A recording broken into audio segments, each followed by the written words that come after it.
É com muita satisfação que a Unimed Vale dos Sinos faz a entrega deste presente especial a você. É o novo Hospital Unimed, referência em tecnologia, inovação e humanização. Uma estrutura toda conectada, com corpo clínico de alta qualidade, trazendo excelência ao atendimento hospitalar. Unimed Vale dos Sinos. Cuidar de você. Esse é o plano.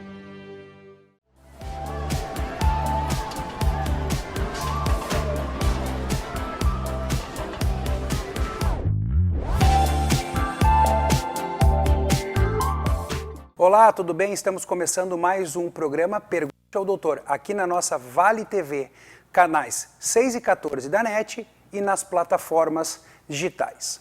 Hoje eu trago uma convidada, amiga, eu fui paciente dela, ela foi minha paciente, então eu convidei hoje para conversar conosco a Bruna Roden Storgato, nutricionista com várias especializações e pós. Tá certo, Bruna? Tá certo, são 4 pós-graduações e uma especialização. Muito obrigada pelo convite, é uma honra estar aqui, que acaba a gente tendo um carinho pelos profissionais que a gente atende, né, e que são os nossos médicos também no decorrer da vida.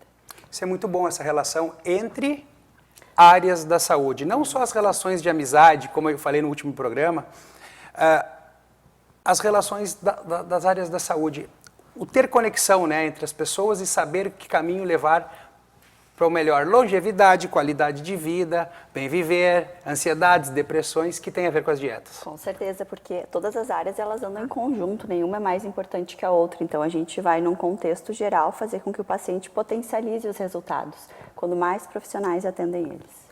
Então, eu vou começar com uma pergunta que eu estou adorando fazer a polêmica, e vou usar o nome comercial. Bruna, tua especialização em nutrição e tal, é a base do início de muitas coisas que têm que ser feitas para uma vida saudável e ou perda de peso e ou ganho de massa. Com certeza. Vamos falar do sobrepeso. A tua visão como nutricionista das pessoas quererem pular etapas e ir direto para as canetinhas de perder peso com nomes comerciais chamado Ozempic e Victoza. Então, é abreviar caminhos, como o doutor está falando, né? Nenhuma medicação, quando ela é bem prescrita, ela é ruim. Então, o Ozempic, Saxenda, eles vieram para o mercado para tratar diabetes e como as pessoas viram que dá uma supressão na fome, começaram a utilizar como uma ideia de emagrecimento. E qual é o nosso problema com esses pacientes? Que eles muitas vezes não mudam o hábito, não mudam o estilo de vida, não trazem a alimentação correta. Então, assim como qualquer outra medicação para emagrecimento, quando eles param de consumir, tem um reganho de 2 a 3 vezes mais do peso, que isso foi falado num congresso de longevidade que eu estava quarta passada em São Paulo. Então, o palestrante, ele chegou à conclusão de que às vezes a fitoterapia e essas mudanças de hábito é mais efetivo a longo prazo. A gente tem que entender também que a obesidade, ela é uma doença e ela tem que ser tratada como uma doença. Então, tem muitos casos que é necessário, mas a maioria só com estilo de vida saudável a gente já consegue bons resultados. Então, quebrando o protocolo, claro que eu não vou seguir as perguntas, que essa é a graça do programa. Tu falaste sobre dietas e tal. Então, falamos sobre obesidade. O obeso é inflamado. Sempre. Então, vamos falar de alimentos inflamatórios. Aqueles alimentos que, para o corpo processá-los, geram processos inflamatórios metabólicos. Então, vale salientar que não é só o obeso que ele é inflamado. Qualquer Exato. pessoa que não tenha uma alimentação saudável, ela tem um perfil de inflamação dentro do nosso organismo.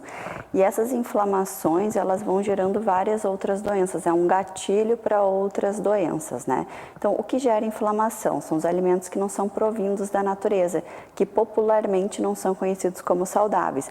Então, fast food, alimentos que vão ter muita gordura, muito açúcar, o álcool é extremamente inflamatório, gera várias cascatas de inflamação. Então, o que é importante também é que não é então inflamatório, né? O que é uma dieta anti-inflamatória?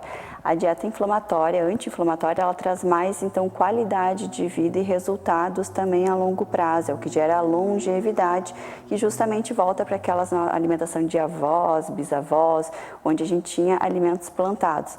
Claro que hoje em dia a gente não consegue ter tudo plantado, né? Até porque a gente tem aveia, por exemplo, que vem num pacote fechado. A gente tem alimentos bons que também podem estar na prateleira. Mas a gente parte do princípio que o alimento, quanto menos tempo de duração, mais saudável ele vai ser para o nosso corpo. E esses alimentos saudáveis, então, congelados, como é que fica a quebra deles depois? Do descongelar e do cozimento? E do cozimento. Então, a gente tem estratégias, inclusive com carboidrato, arroz, massa, por exemplo, que a gente pode congelar e isso reduz o carboidrato. Mas a gente perde também um pouco de vitaminas, de minerais. Porém, o congelamento é uma estratégia muito importante para que as pessoas consigam seguir uma rotina alimentar. Porque hoje em dia a gente não consegue chegar em casa, preparar o almoço, preparar a janta. É uma rotina muito dinâmica de todos os pacientes de forma geral. Então, as marmitas funcionam muito bem. Então, congelar, por mais que a gente perca alguns nutrientes, ainda é mais benéfico do que fazer uma ligação e pedir um fast food. Entendi. Estamos falando, então, sobre os alimentos inflamatórios.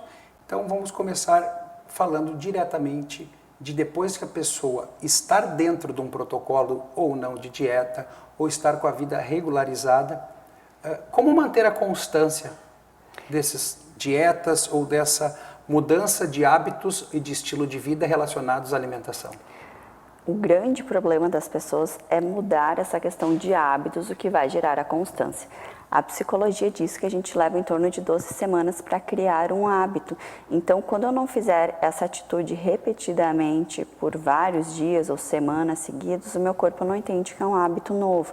Então, isso vai fazer com que eu consiga mudar e manter a longo prazo. Mas qual é o nosso problema? Que quando o paciente estiver em período de estresse, mesmo que ele tenha formado um hábito novo, ele vai voltar para o hábito de origem. Então, aí que entra a constância de uma consulta com profissionais que vão estar sempre incentivando esse paciente a manter um hábito de estilo saudável. Entendi. Mas isso aí então, tá só da mudança do hábito ou tu tá falando assim, a pessoa já está num protocolo e quando muda alguma coisa, ela já se atira de novo a comer doces, Depende muito do paciente, depende do nível de estresse desse paciente. Isso fica bem claro na prática clínica. Geralmente a pessoa não volta para aquela jacada inicial que era, né? Então, ontem, por exemplo, eu atendi um paciente que ele emagreceu muito já em 4 meses. Foi algo, homem com metabolismo bom, né? Algo bem inexplicável, assim, que a gente não esperava. E ele foi para férias, um resort, águas termais. Ele disse, eu pisei na jaca. Eu, tá, mas me conta o que é essa tua pisada de jaca. E ele dando os detalhes, foi 30% do que ele faria antes. Então, mesmo quando essas pessoas elas têm a tendência a sair do plano alimentar, ainda assim não é a mesma coisa que era o hábito de origem. E por que as pessoas, quando fogem de um plano alimentar, falam pisei na jaca? É interessante, né? Eu quero saber agora. Também não sei. Também não sei porque usam essa analogia aí para a questão, né? Talvez porque a jaca é grandona e é algo grande, geralmente, que se faz quando pisei na jaca, né? Podia ser pisei na melancia. Poderia. Engoli a melancia. Poderia. Poderia, né?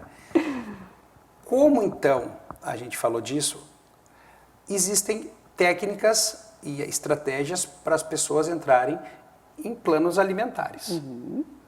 Tu gostaria de citar algum plano alimentar de início assim, ou vamos falar de dietas específicas e talvez depois desmembrá-las? Eu acho que a gente pode começar falando da reeducação alimentar. A reeducação alimentar ela é a base de qualquer tratamento nutricional, porque faz com que o paciente realmente comece a criar uma constância dentro da sua rotina e ela muda o hábito para longo prazo. Então, às vezes, a gente vai criando metas pequenas. Por mais que o paciente chegue no meu consultório, a minha estrutura de atendimento, ele chega no consultório, eu faço uma anamnese que leva em torno de 1 hora e na próxima consulta eu entrego o plano alimentar. Então, dentro disso, eu sempre explico, esse é o mundo ideal. Eu não acho que tu vai fazer isso nos próximos 15 dias, que é a próxima consulta. Isso a gente vai estar trabalhando ao longo do tempo. Então, a gente vai criando metas que às vezes são pequenas, porque os pacientes, quando eles fazem tudo da noite para o dia, é a teoria do 8-80. Então, esses são os que, quando saem da dieta, eles também não conseguem retomar. Por exemplo, eu comi um bombom no almoço, furei toda a dieta, eu vou comer tudo que eu quiser até o final do dia. Então, quando a gente começa... É a maioria, né? Então, tu não acha? Não concorda, Rodrigo? É a maioria da nutrição. O ideal seria fazer a compensação. A compensação, exatamente. Entrou mais, agora tem que entrar menos. Tem que entrar menos, perfeito. Que essa é a teoria que as pessoas deveriam pensar, na verdade. A balança. A balança. mas entra no gatilho mental de já que eu errei uma coisa, eu vou errar tudo. A balança do equilíbrio, né, para as pessoas entenderem. Não é a balança que toca todo o peso ali e vê quanto que deu. Baixou um lado, tem que fazer equilibrar. Isso, equilíbrio entre gasto calórico e consumo alimentar, então, para ficar bem claro, né? Então, as pessoas não fazem isso de forma prática. E essa é a parte mais difícil de o paciente entender. Ele só vai entender quando ele estiver muito bem estruturado na parte psicológica, que é onde entra um outro profissional que a gente também pode estar puxando, que é a psicologia, né? Ou psiquiatra. Ou psiquiatra. Puxando para o meu lado. Também, é verdade. Porque por mais que a nutricionista a gente tenha estratégias de fazer com que a pessoa mude o hábito e mantenha o hábito, nós não somos psicólogos, psiquiatras, então as nossas estratégias são limitadas. Então esses profissionais, eles entram como coadjuvante num tratamento de obesidade, onde tem muitos gatilhos. E outro problema que é bem importante é que a gente aprende desde pequenininhos que a alimentação é uma recompensa. Então, se a gente está feliz, a gente come, se a gente está triste, a gente come, se a gente passou numa prova, a gente vai comemorar, a gente come. Se a criança se comportar, ela ganha presente de comida. Ganha presente de comida, pirulito, exatamente. bala, chiclete, tudo, salgadinho. Né? E alguns pais ainda usam isso, tu só vai ganhar sobremesa se tu comer tua comida. Então, tu está dizendo que a comida ali salgada é ruim, mas a sobremesa é boa. São os entendimentos que a criança vai tendo desde pequena, né? Eu, por exemplo, ficava doente e minha mãe fazia torta de bolacha e alugava o Beethoven para mim olhar. Então, para mim, isso era felicidade. Era melhor ficar em casa doente do que na escola, de forma geral. Então, são esses aprendizados que a gente vai aprendendo e tem que desmistificar ao longo da vida. E por isso, quanto mais jovem a gente inicia um tratamento, melhor, porque uma pessoa de 20 anos tem um hábito menos enraizado do que uma de 60 ou 80, onde fica mais difícil. Gente, o Beethoven é um vídeo em fita VHS. Exatamente. Tá? De um cachorro. Como é que é aquela raça? São Bernardo. E teve 1 e 2, não teve? E teve vários, 3, 4. E é isso que ela quer. Tem gente mais nova, assim, abaixo dos 25, talvez, não sabe. entenda o que o Beethoven vai pensar que é o cara lá das músicas. Tá? Então vamos falar, já que estamos falando enfim, sobre as dietas e tal, eu vou fazer a questão de chamar nosso apoiador master e a gente volta daqui um pouquinho. Perfeito. É com muita satisfação que a Unimed Vale dos Sinos faz a entrega desse presente especial a você. É o novo Hospital Unimed, referência em tecnologia, inovação e humanização. Uma estrutura toda conectada, com corpo clínico de alta qualidade, trazendo excelência ao atendimento hospitalar. Unimed Vale dos Sinos. Cuidar de você. Esse é o plano.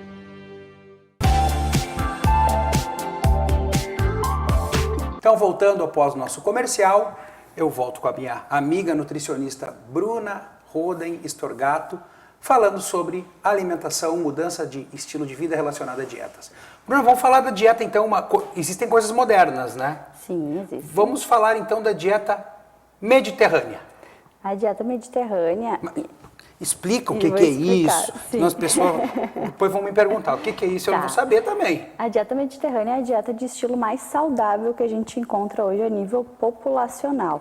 Ela vem de origem mesmo da Europa, onde a base dela é os grãos, oleaginosas, azeite de oliva, os peixes, muito se fala do salmão. E os grãos ali entra até o trigo, na verdade, só que o trigo deles é um trigo diferente do nosso, ele é um trigo que passa por uma fermentação natural.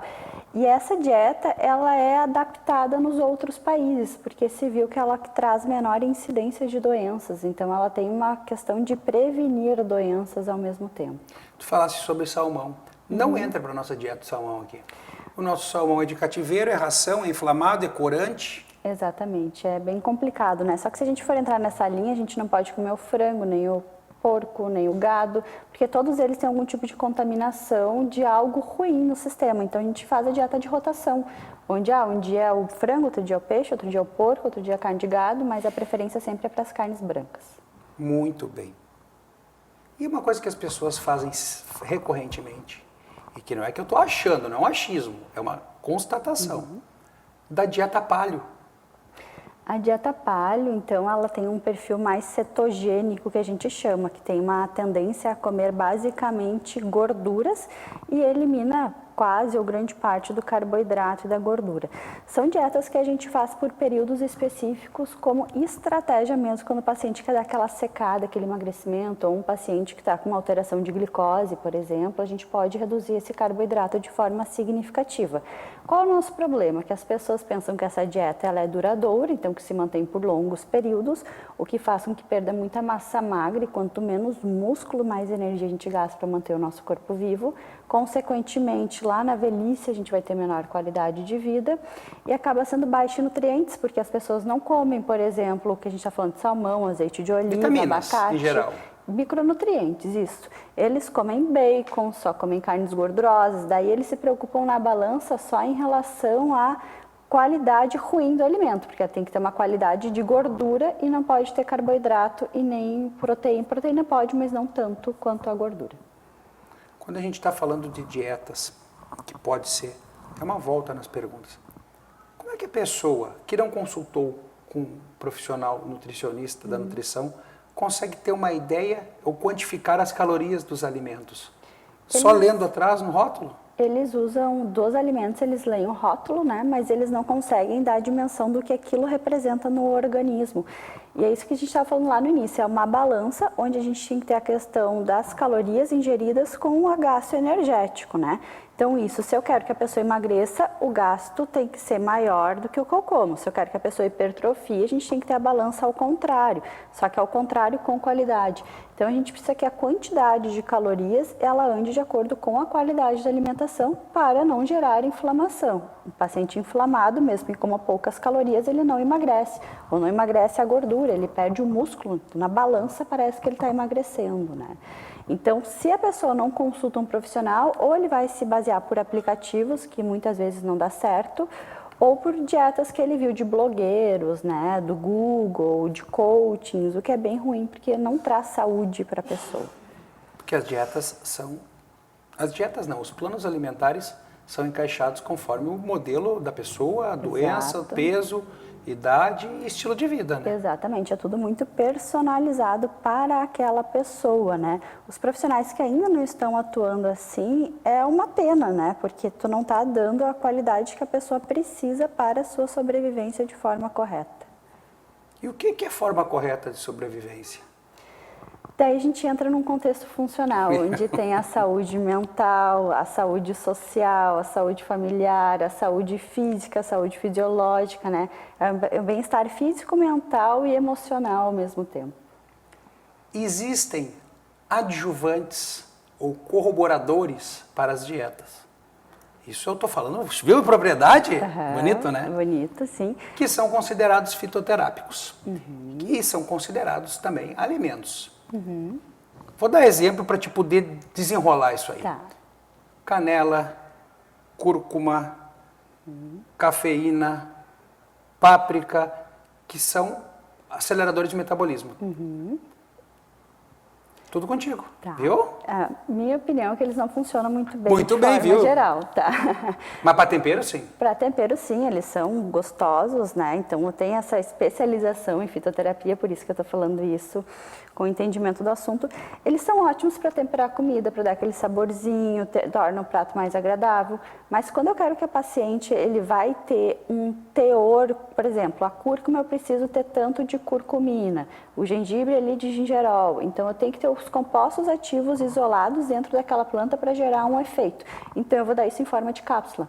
O chá tradicionalmente... Como remédio. Produzido em laboratório. Produzido em laboratório, pode ser cápsula, pode ser tintura, que é um liquidozinho. Em chás também funciona.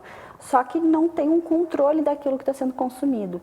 E geralmente o aumento do gasto energético é tão pequeno desses componentes que não gera um efeito bom no emagrecimento. Não é a mesma coisa que um exercício, que na cabeça das pessoas às vezes é, né? E o porém da cafeína. A cafeína, ela não é ruim, só que hoje em dia as pessoas consomem em excesso, até porque aqui no sul a gente tem o chimarrão. Mateína. É, mateína. Então a gente tem que fazer com que as pessoas consumam menos cafeína, porque a cafeína, ela vai ser ainda algo ansiogênico, ela aumenta a ansiedade, aumenta a parte de gastrites, de refluxo, né, que isso o doutor entende muito bem. Acelera os batimentos cardíacos. Acelera os batimentos. Sobe a pressão. Isso. Então, ela não vai trazer o benefício que se busca, mas daí, se eu quero utilizar o efeito da cafeína, eu posso usar o chá preto, que vai ter todos esses benefícios, mas não tem a parte negativa. Eu posso usar uma teacrina, posso usar uma taurina associada com a cafeína. Então, eu tenho estratégias que eu posso causar esse efeito melhor até de termogênese, foco, concentração e energia mental, que eles também atuam, sem os negativos da cafeína em si. De onde vem a taurina? A taurina é um componente... Não é do touro. Não é do touro. Tô falando brincadeira para dar uma risada, senão fica muito sério. Fica muito sério. É um componente que a gente pode ter ela disponível, por exemplo, é muito conhecido para as pessoas saberem do Red Bull. Sim, tem dentro. Então, isso, tem dentro. A gente tem a taurina, então, que ela sozinha ela é utilizada para a ansiedade, que ela causa um certo relaxamento, mas quando eu associo a parte da cafeína, ela é um estimulante para o nosso corpo. Muito bem. Se manipula a taurina em manipula, cápsulas? A gente manipula em cápsulas, exatamente. Muito utilizado como magnésio para o sono também, para melhorar o sono. Quando o sono não está regulado, a pessoa tem a tendência a comer mais no outro dia, porque o organismo pede energia rápida. Tem estudos que mostram que quando a gente não dorme bem, a gente pode comer até 450 calorias a mais no outro dia como compensação. Muito bem. E não é qualquer magnésio que pode tomar, né? Tem os específicos. Tem específicos. Não é chegar na farmácia, botar na bandejinha, eu quero esse e sair tomando. O magnésio, ele atua em mais de 600 rotas metabólicas do nosso corpo. Isso foi descoberto nos últimos estudos, é algo bem atual. Mas em excesso ele também pode causar, por exemplo, diarreia. Sim. Então, não é assim que o paciente chega na farmácia e compra. A gente tem exames, eu peço todos os exames de vitaminas e minerais de forma completa para saber se o paciente precisa suplementar ou não. Daí a gente tem magnésio de malato, treonato, taurato, muitos tipos de bisglicenato, né? Que vai estar atuando, que vai estar atuando nesse perfil do que o paciente busca. Se é foco, concentração, energia mental, relaxamento, recuperação muscular. Então, conforme o objetivo do paciente, a gente faz isso. Até um paciente que tem uma constipação crônica, a gente vai procurar a via, né? O que está causando aquilo. Muitas vezes é uma alergia alimentar. A gente pode ou uma dieta errada. Uma dieta errada, constipante. Claro. O Ozempic, por exemplo, um dos efeitos colaterais é atraso, constipação. Mas não é só a constipação, né? O refluxo piora das pessoas também. É o retardo de esvaziamento gástrico, né? Que gera esse efeito. Em geral, né? O movimento geral. peristáltico do intestino também fica comprometido. Isso aí. Então, nesse paciente, a gente pode usar altas doses de magnésio, mas daí não pode ser o magnésio da cognição, tem que ser o magnésio que vai causar relaxamento muscular. Daí a pessoa que está nos escutando e pensa assim, mas então por que eu não tomo um relaxante muscular? Tu vê, é engraçado, é complicado? É complicado, são vias diferentes daí que a gente está falando. A gente está falando de relaxamento de uma musculatura, que o magnésio ele também causa no relaxamento da parte de musculatura geral, por isso que ele melhora a recuperação muscular também. Mas é um contexto diferente que ele vai estar atuando. Muito bem. Bruna, o que acontece com a célula gorda? Estou brincando. Quando a gente começa a perder peso, como é que é o funcionamento dela? Essa pergunta ela é bem importante, porque as pessoas não têm uma noção disso, né? O nosso histórico genético vem do período da pré-história, onde o corpo tinha uma tendência a armazenar o máximo possível de gordura, porque essa questão era a sobrevivência. Então, o músculo não era tão importante, por isso que o nosso ambiente é tão obesogênico, porque a gente não participa mais de luta, de fuga, tem que andar tanto para encontrar comida, a gente não sabia, sei lá, quando ia ter comida. Então, as nossas células de gordura, elas são bolinhas, que nem vocês podem ver no frango, por exemplo. Quando eu engordo muito, essas bolinhas, elas se enchem. E chega um ponto que elas não têm mais como se encher, que elas se multiplicam. Quando eu emagreço, essa bolinha só murcha. Só que essa bolinha murcha, ela gera muitos gatilhos hormonais para fazer com que meu peso aumente de novo. Porque o nosso cérebro entende que o peso correto era aquele peso que eu tinha. Não importa se era 10 quilos a mais. Então, se eu não tiver essa constância, essa disciplina, essa rotina, esse hormônio que está sendo gerado, essa cascata hormonal, vai fazer com que eu tenha que aumentar essa bolinha de gordura por motivo de sobrevivência. E por isso que quanto mais devagar o paciente emagrece, melhor é para ele conseguir manter isso a longo prazo. Porque quando eu emagreço de forma lenta e gradual, esses gatilhos são menores que quando eu emagreço de forma rápida, porque é a sobrevivência, o nosso corpo é um sobrevivente. Tenta recuperar o que era. Ele tenta recuperar e armazenar gordura como estratégia de sobrevivência. Exatamente. Por isso que fazer exercício sem estar alimentado de forma correta não adianta, o corpo vai queimar o músculo, não a gordura. Muito bem. Quer continuar alguma coisa sobre esse assunto da célula? Eu acho que essa parte tem uma estratégia que a gente conversa bastante em relação às lipos, né? Que é uma ideia legal até a cirurgia. Eu sou muito a favor de cirurgias estéticas, porque porque elas são um refinamento quando a gente já está bem. Elas vão trazer aquele contorno corporal que se busca. Não pode ser utilizado como estratégia de emagrecimento, porque não é feito para isso. Mas erroneamente usam. Erroneamente usam. Então, uma pessoa que ela já emagreceu e ela lipou e tirou aquelas células de gordura, porque é o único jeito que a gente tem de reduzir essas células de gordura, no caso. tirar o excesso, tu vai ter menos gatilhos. Só que o que as pessoas geralmente fazem? Elas lipam aquela região, não controlam a alimentação e começam a comer mais. Então, ela vai acumular gordura nas regiões que ela não lipou, porque é muito mais fácil para o corpo armazenar a gordura onde já existe a célula do que criar uma nova. Então, por isso que as pessoas ficam desproporcionais. Tem as senhoras que fazem abdominoplastia que ficam quadradas, né? Tem paciente que até me diz, nossa, eu comecei a engordar nos dedos, meus anéis não me servem mais. Então, é a mesma coisa que a gente falou das medicações. Tem estratégias que são muito válidas, mas para pacientes específicos e momentos específicos. Sobre as lipos, a gente precisa falar que o emagrecimento prévio também é muito importante. Porque quando tu faz uma cirurgia de refinamento corporal, principalmente para as meninas, para as mulheres, tu estás com o cirurgião plástico retirando a gordura da periferia. E a gordura que mata não é a de fora.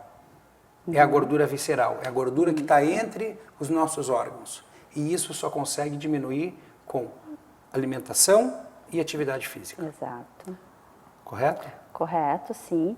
E essa gordura entre os órgãos, né, infiltrada nos órgãos, é o que gera outras doenças como a esteatose hepática, por exemplo, que é a gordura no fígado, que se a pessoa não tratar, leva à cirrose não alcoólica. Então, às vezes tem um paciente que nunca bebeu na vida, mas que está, no caso, num grau de cirrose por obesidade. Então, realmente, a gente tira a gordura da periferia e a gordura em locais específicos, onde aquela pessoa já emagreceu bastante, mas o corpo ele tem uma poupança.